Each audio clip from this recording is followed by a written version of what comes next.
स्वागत है आपका न्यूज़ 11 इंडिया में। आपके साथ मैं हूं राधा कुंदेरिया। चलिए रुक करते हैं खबरों की। उत्तर प्रदेश के सबसे प्रतिष्ठित न्यूज चैनल भारत समाचार पर छापेमारी के विरोध में भारी संख्या में इकट्ठा होकर पत्रकारों ने कलेक्ट्रेट परिसर में पहुंचकर ज्ञापन सौंपा। दरअसल भारत समाचार ने लगातार कोरोना की अव्यवस्था की पोल खोल रखा है, जिसके चलते सरकार ने डर कर मीडिया संस्थान और घरों पर छापेमारी करवा दी, जिसको लेकर सैकड़ों पत्रकार ने इकट्ठा होकर मोदी योगी होश में आओ, आईटी की छापेमारी पर रोक लगाओ जैसे तमाम नारों से कलेक्ट्रेट परिसर गूंज उठा। प्रदर्शन के बाद पत्रकारों ने डीएम ऑफिस पहुंचकर राष्ट्रपति को संबोधित ज्ञापन सौंपा। वहीं श्रमजीवी पत्रकार यूनियन के मंडल अध्यक्ष निर्मल कांत शुक्ला और जिला अध्यक्ष सुधीर दीक्षित ने क्या कुछ बताया, देखिए हमारी खास रिपोर्ट। देश में जिस तरह से भारत समाचार जैसे प्रतिष्ठित उत्तर प्रदेश के चैनल और भारत भास्कर समूह के ठिकानों पर, उनके घरों पर जिस तरह से आईडी और आईटी ने और प्रवर्तन निदेशालय ने छापे मारे हैं, ये बड़ा दुखद स्थिति है। ये इस बात को संकेत करती है कि सरकार जो लोग सच्ची पत्रकारिता कर रहे हैं उनसे किस हद तक डरी हुई है, क्योंकि भारत समाचार कोविड-19 में जिस तरह से लोगों के दुख दर्द और तकलीफ़ों को उजागर कर रहा था, जिस तरह से लोगों के सामने प्रस्तुत कर रहा था अपने करोड़ों दर्शकों के सामने, उससे सरकार भयभीत हो गई बुरी तरह से। ये इस बात का संकेत है कि भारत समाचार या भास्कर समूह जो कुछ भी लिख रहा था, जो कुछ दिखा रहा था, वही सच्चाई है।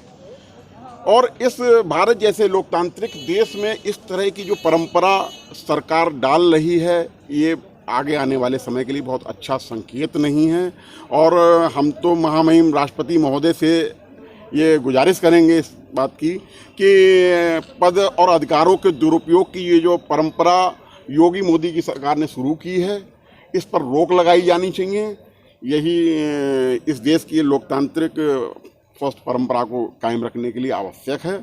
और इसका आज हम सब लोगों ने यहाँ पर विरोध भी किया है। उत्तर प्रदेश श्रमजीवी पत्रकार यूनियन इसकी कड़ी निंदा करती है और इसका कड़ा विरोध करती है।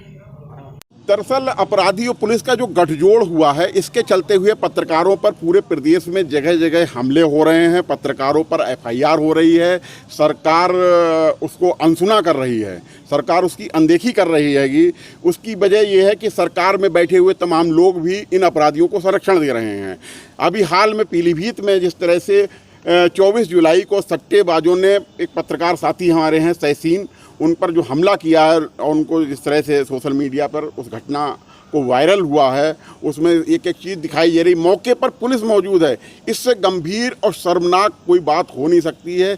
ये इस बात का प्रमाण है कि पुलिस सट्टेबाजों से मिली हुई है और पुलिस ने अब तक कोई कार्रवाई नहीं की है। तो ये माना जा रहा है कि इसमें पूरी तरह से ऊपर के भी लोग इन्वॉल्व हैं इस धंधे में, जो इस तरह के लोगों को संरक्षण दे रहे हैं, जिसके चलते अवैध रूप से काम करने वाले, गलत धंधे करने वालों के इस हद तक हौसले बुलंद हैं कि वो मीडिया पर हमले कर रहे हैं। प्रदेश में सबसे प्रतिष्ठित न्यूज चैनल भारत समाचार ने गरीबों की, कोरोना में सरकार की अव्यवस्थाओं की पोल खोल दी। इससे सरकार भयभीत हो गई, डर गई और इसी वजह से सरकार ने अपनी सरकारी जो एजेंसी उसका दुरुपयोग करके आईटी की छापेमारी करा दी। ये घोर निंदनीय है। इसकी पत्रकार सभी कड़ी निंदा करते हैं। हालांकि जिस तरह सरकार पत्रकारों की लगातार आवाज़ दबाना चाहती है, अगर कोई